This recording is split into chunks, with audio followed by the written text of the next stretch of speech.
So there is a writer for CBS Sports. His name is Cody Benjamin, NFL writer, staff writer for CBS Sports.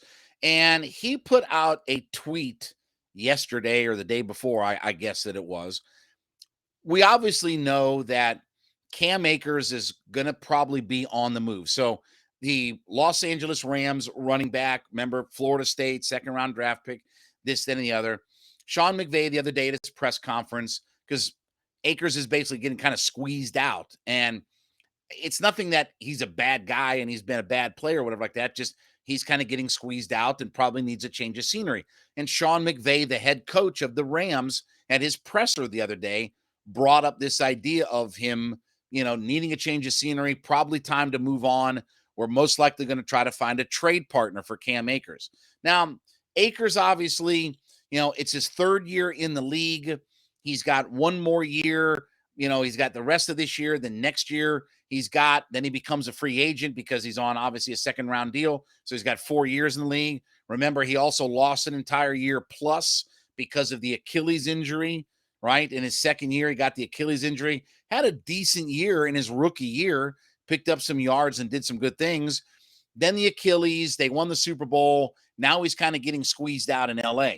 And so Sean McVay said, and he admitted they're probably going to try to trade him and he needs a change of scenery.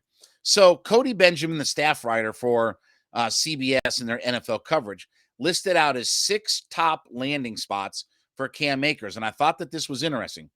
6, he's got the Vikings. 5, he's got the Eagles. 4, he's got the Lions. 3, he's got the Chargers.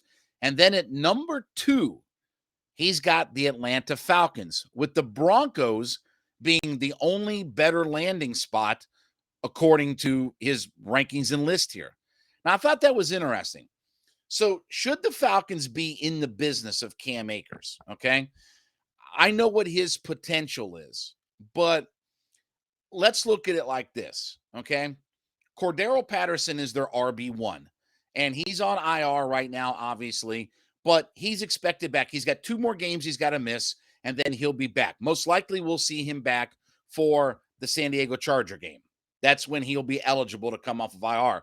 And unlike Marlon Davidson and all that, by the way, did you see Coach yesterday had no update whatsoever on Marlon Davidson, Jalen Mayfield? Sorry, we're not going to say we told you so, but that's fine. Anyway, so no update on any of those guys off IR. But Patterson's got 2 more weeks, 2 more games of IR, and then he's going to be eligible to come off. But you look right now, Damian Williams is another guy who's eligible to come off of IR. Now, do I think Damian Williams is as good as Cam Akers? No, I don't think the potential's there. But when you start talking about trading for Cam Akers and you have to give up assets, where's he going to fit in? If he's having trouble fitting in now, say what you will, but Patterson is their RB1. Obviously, Tyler Algier is a guy that they drafted. They're giving him a heavy workload right now with Patterson out. And say what you will about Caleb Huntley, who, by the way, is only 24 years old. I think people think that Caleb Huntley is like 35 years old. He's 24 years old out of Ball State, only been in the league a few years. He's done some good things. So where are they going to fit Cam Akers in if he comes in here? If you trade him, you're going to play him, aren't you? So does that mean that Caleb Huntley's headed back to the practice squad? Avery Williams won't get touches. Algier's not going to get touches, and it's just going to be Akers and Pat. I don't think that all makes sense. I understand that because Patterson's on IR right now, and you're playing with guys that you don't feel are top flight RB1s and stuff like that, that it would make sense. But I think here's the thing that you have to really factor into this thing is 2 things, actually. Number 1, their guys are their guys. They believe in Huntley. They believe in Algier. They believe in Patterson. So the coaching staff believes in those guys. If they didn't, I can tell you, if they didn't believe in those guys, Arthur Smith wouldn't play him. I can assure you that. In talking to the coach, I can assure you, Arthur Smith wouldn't play those guys if he didn't believe in any of them. But the other big factor is the offensive line for the Falcons. And the offensive line has played really well. I think that if I'm right, and somebody will probably correct me, but I believe that they came in, they're right now graded out as the 8th best offensive line according to Pro Football Focus. I think in the Pro Football Focus grades, they come out as the 8th best line in the NFL. And Lindstrom, by the way, is the 3rd highest graded offensive lineman, regardless of position. He's the 2nd highest graded interior offensive lineman in the league. He's the 3rd highest graded offensive lineman, regardless of position in the league. McGarry's had a good year. Wilkinson's done a lot of good things. Jake Matthews has had a good year. And by the way, for those that they also are winning in their pass blocking, but that's another discussion for another day. Because people are like, "Whoa, Mariota's having a run." No, he's not. They're winning in their pass block. Go look at their metrics. They're winning in their pass blocking. But anyway, we'll save that for another time. But I think with the play of their offensive line, they feel like that they can sort of plug and play at running back. Even Patterson, who is a very unconventional running back, fits in with what they want to do and the way their offensive line is played.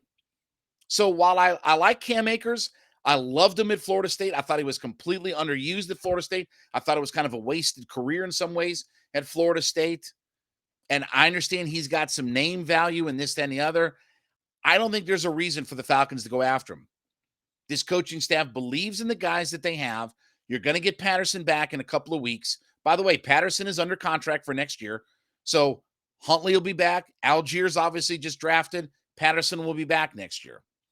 I don't think that they're ready to move on from any of those guys to go make a trade and add to the running back room. And don't forget, Avery Williams is getting a carry here, a couple carries here, carry there, this, that, and the other. You know, they've mixed him in. They like that Taylor Gabriel aspect of what he brings to this team, right? Little jet sweep here, little inside run here, what have you.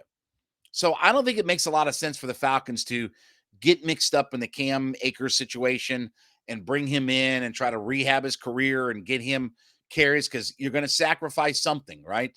You're going to sacrifice carries from somebody that we're trying to build and trying to develop and trying to get this thing, roster-wise on the uptick.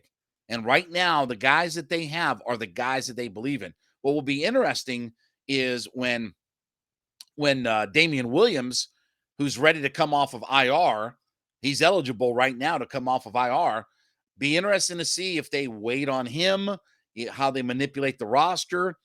Because in a couple of weeks, you're going to have to make some decisions. There's a lot of guys in that running back room that are going to be available to them. I don't think adding Akers right now in the mix of all of that makes a whole lot of sense. But we'll see.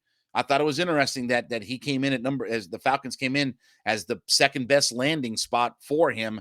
And I think that's really as much as they see Patterson on IR and don't think that Algier and Huntley can do the job. But let's face it, Algier and Huntley last week, they had 110 yards rushing. You tell me those two guys can get me 110 yards every week, I'll take that all day long. And then I'll wait for Patterson, and we'll mix all of that in as well. All right, thank you so much for making Hittin' Hard with Jon Chuckery your first listen every day. Hey, make sure to check out NFL Key Predictions every Friday on our Locked On NFL channel. Locked On's local experts give you the inside scoop of the 5 biggest games of the NFL weekend, including Sunday and Monday Night Football.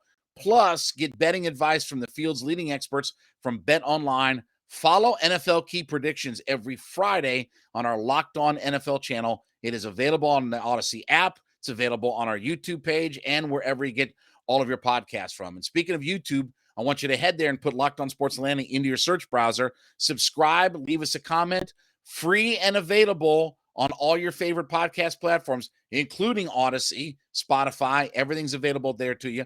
Leave us a 5-star review.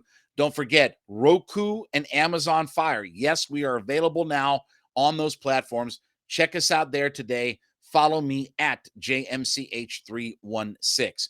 Back tomorrow, we'll preview Falcons and Bengals coming up tomorrow on the show. This has been Hittin' Hard with Jon Chuckery, Locked On Sports Atlanta.